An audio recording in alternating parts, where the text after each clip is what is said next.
So I've been on LinkedIn a lot more lately. Ever since the new year, I've decided to make it a mission to be present on LinkedIn every day. I was posting every day.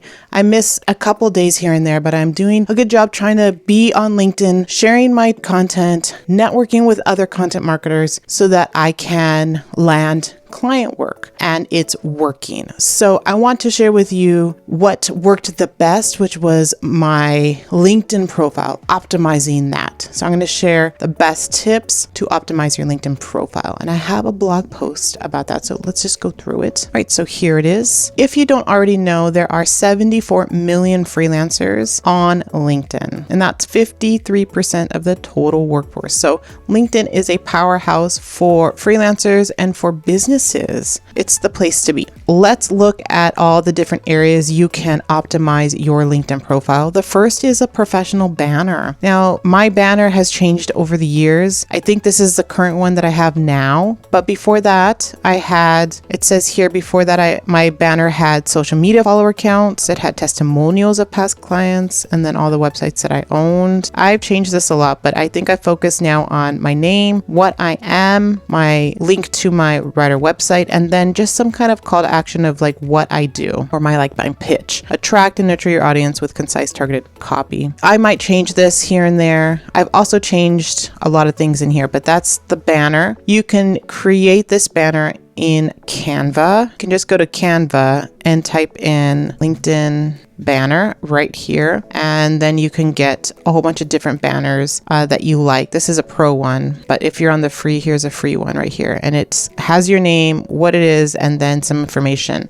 and a nice picture. So you can definitely just use Canva easily to create this. It's not difficult. So that's the first thing you should do. And like I said, on that banner, your name, where to find you, some information about what you do. I want you to use more than one title. Now, this I did not know until recently. It was probably maybe a year or 2 years ago that one of my students was hosting the book Clients in 30 Days, and she talked about on LinkedIn to have more than one title. And I was like, oh, I had no idea. For the 6, 7, 8 years of being on LinkedIn, I just had my one title. So because of that, I started using more titles in my LinkedIn profile name. So I have B2B freelance article / blog post writer for SaaS digital marketing companies. I have AI, SEO, social media, email, and analytics as another title, freelance copywriter and hands-on experience, American living in Canada. That's what I typically had. I have changed it. So if we go to my profile, it's freelance writer for SaaS digital marketing brands, AI, SEO, social media, email, analytics, blog post content writer, freelance copywriter, and hands-on experience,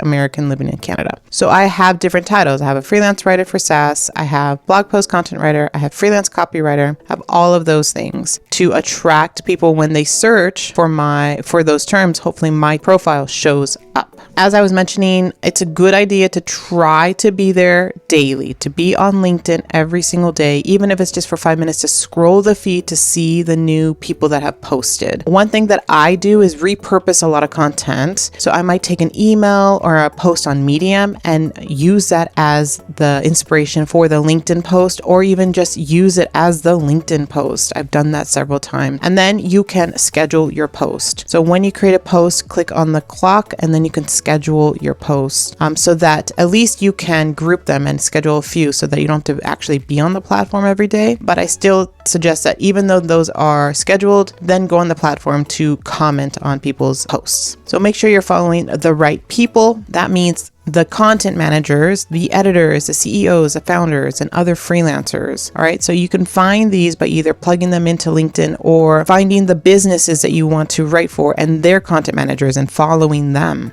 And when you do that, your feed will be filled with those people's posts, which is nice. So because of that, I'm able to use that for my swipe file for subject matter experts. I found a post through Ryan Law, who is the content marketing director for Ahrefs. He used to be the owner or the marketer for animals, but now he is for Ahrefs here. And he talked about KPIs. And so now I have what KPIs are tracked in businesses from a subject subject matter expert. So if I end up writing a business post for a client, I can use this to see what people have said and say, and those are my quotes in my blog post. That's important as a freelancer. So not just connecting with those content marketers, but using them as subject matter experts. Make sure that you're not following like the bro marketers. So those are the loud people that just say, I've made 100K in my sleep and this is how I did it. You don't need to follow them. They're not worth it. The growth hackers, the growth marketers, I wouldn't follow them. As I was mentioning, comment on their posts. It's important to comment on their posts. I try to do that. Like I said, if I go to my activity, I think you can see comments here. So I try to, so a day ago, I commented on Chris's post here, and then another person here, the CEO, I commented there. They did all these things. So I try to comment on people that are other freelancers, but also they are marketers, people that could potentially hire me. So I try to comment on their posts if it makes sense.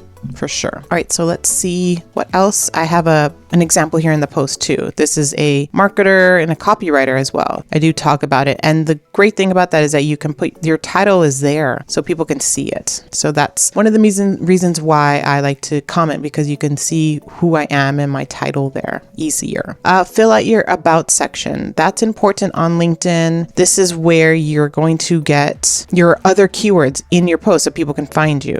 So if you go here into about, this is what I have, where I talk about processes, I talk about my other sites, I talk about what I can do to help people, so, or clients, my clients. And so you want to have those keywords in there, blogging and writing, B2B SaaS, those are all digital marketing, those are all keywords here. As a SaaS content writer, blogger, all those things, engaging long form content that ranks, SEO articles, conversational tofu blog posts, all these things are keyworded stuff that help my profile get seen. So I have examples here to put your title, experience, what you do. I also mentioned the exact deliverables I create, the types of clients I serve, how I research and write a blog post, proof of my writing skill, how to contact me, all this stuff, okay, and keywords. So you want to include your guest post and client work on your LinkedIn profile. A lot of these businesses already have company pages. So Goodman is a guest post site. I mean, it says a company that's writing and editing. They offer guest posting, but they have a company page. So I can add my guest post on my LinkedIn profile. So you want to build up your profile by having those guest posts there and your client work there. Go ahead and customize your URL. Instead of having like a string of numbers and letters, you can actually have like your name. So mine is linkedin.com, IN, and then Alan Kane. So you can do that by clicking on the pencil icon, and then you can customize your URL there, and then make sure to save it. On your profile, list your skills. So to find these skills, just go to your profile, go here, click on add profile section, and then add skills here. And I've already added some skills. Okay. So you can add your skills there. I don't want to add another skill. All right. So you have that. Now I have here turn off creator mode, but recently LinkedIn will be removing this option. So it's fine to have creator mode on because you'll still have some features about it, but it's not going to affect anything like, I guess, whatever the creator mode was offering these features, but you're still going to have those features anyways. So it just won't show that you have creator mode on, I guess. I don't know exactly how this works, but I have a link to that. In either case, you can leave it on and the features will still be enabled. So like people can still follow you, I guess.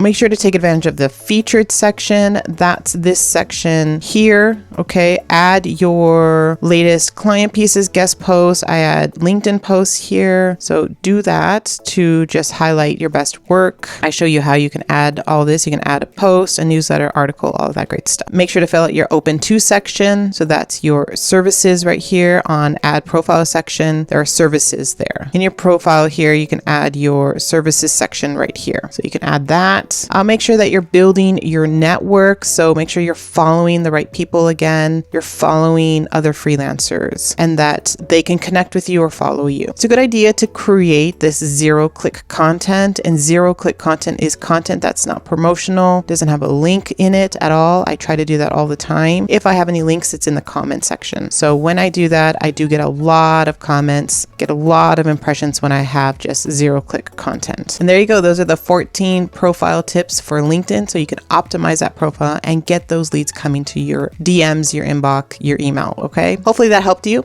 Let me know in the comments below if you've tried any of these, and don't forget to like this video, subscribe to my channel for videos like this, and I'll see you in the next video.